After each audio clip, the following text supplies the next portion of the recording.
শেরপুরের একমাত্র বেসরকারি হিমাগার তাজ কোল্ড স্টোরেজে অ্যামোনিয়া গ্যাস লিকেজের ঘটনায় প্রায় ৫৭,০০০ বস্তা আলু নষ্ট হয়েছে। এতে জেলার শত শত কৃষক ও ব্যবসায়ী কোটি কোটি টাকার ক্ষতির মুখে পড়েছে।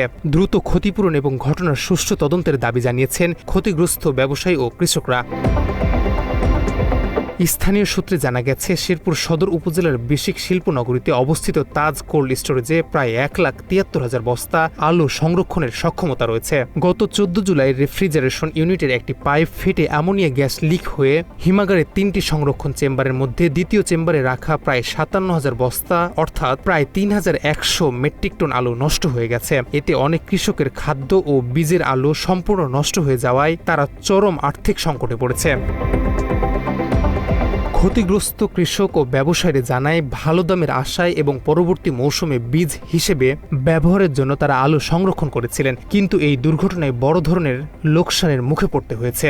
এইবার এই যে এড়া চেম্বার নষ্ট হয়ে গেছে, সারা জায়গায় এর মধ্যে আমার প্রায় ১৫-১৬০০ বস্তা আলু আছে।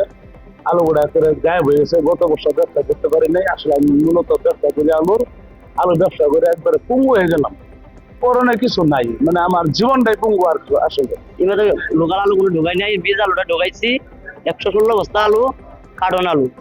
এই আলুটা একটা কার্টনের দাম ২০,০০০-২৫,০০০ টাকা করে কার্টন কিনে লাগাইছি। ২ বছরে আমরা এই ক্ষতিগ্রস্ত কিচ্ছু নাই। এইবার বীজ আলুটা বন্ধ শেষ। আমরা এখন ৪০০ বস্তা আলু কিনছিলাম। ক্ষেতের আলু আছে আপনার ৮০০ মতন। ক্ষেতের আলু নষ্ট হয়েছে হইলো ৩০০, আর এখানে পিসি করছিলাম, এখানে নষ্ট হয়েছে আমার ৪০০। মোট ৭০০ আলু আমার পচে গেছে।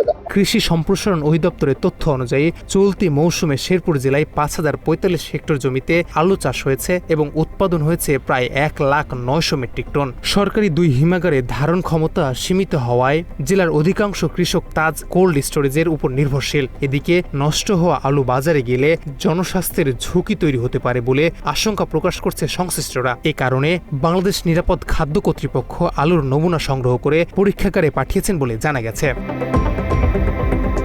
বাত ব্যথা, প্যারালাইসিস কিংবা আর্থ্রাইটিস, আধুনিক প্রযুক্তি ও অভিজ্ঞ বিশেষজ্ঞদের সমন্বিত চিকিৎসার নির্ভরযোগ্য নাম ডিপিআরসি। তাজ কোল্ড স্টোরেজের ব্যবস্থাপক মোহাম্মদ রফিকুল ইসলাম বলেন, রেফ্রিজারেশন ইউনিটের একটি পাইপ দুর্ঘটনাবশত ফেটে অ্যামোনিয়া গ্যাস লিকেজ হয়েছে। ক্ষতিগ্রস্ত কৃষক ও ব্যবসায়ীদের সঙ্গে বৈঠক হয়েছে। ক্ষতিপূরণ সহ পরবর্তী করণীয় বিষয়ে দ্রুত সিদ্ধান্ত নেওয়া হবে বলে জানান তিনি। 14 দিবাগত রাত 12টার পর অত্র কোল্ড স্টোরেজে অ্যামোনিয়া গ্যাস লিকেজের মাধ্যমে একটি চেম্বারে আলু ক্ষতিগ্রস্ত হয়েছে।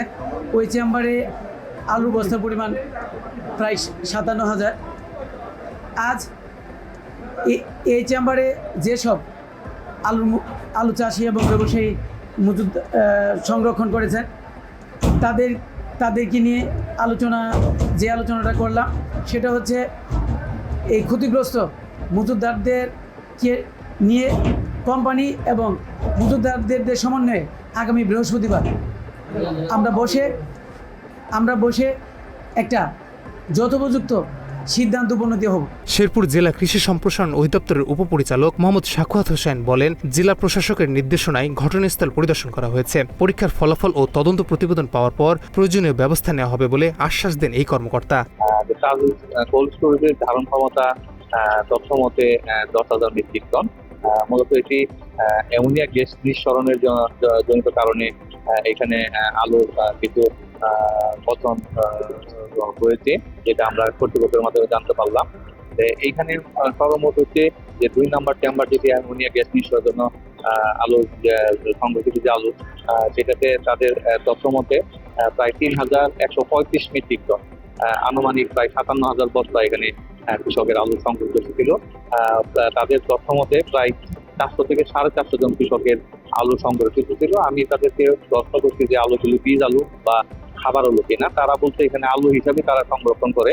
তাদের কাছে ওইভাবে আলাদাভাবে কোনো মানে ইন্ডিকেটর নাই যে কোনটা বীজ আলু এবং কোনটা খাবার আলু।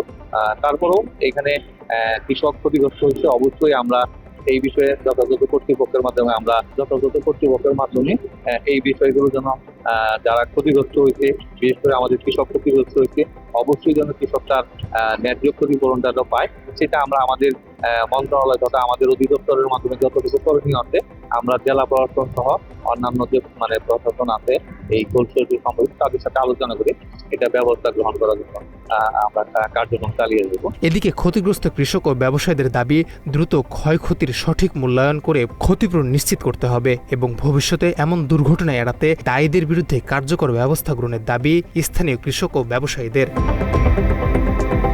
তথ্যচিত্রে জান্নাতুল বাকি, বাংলা এডিশন।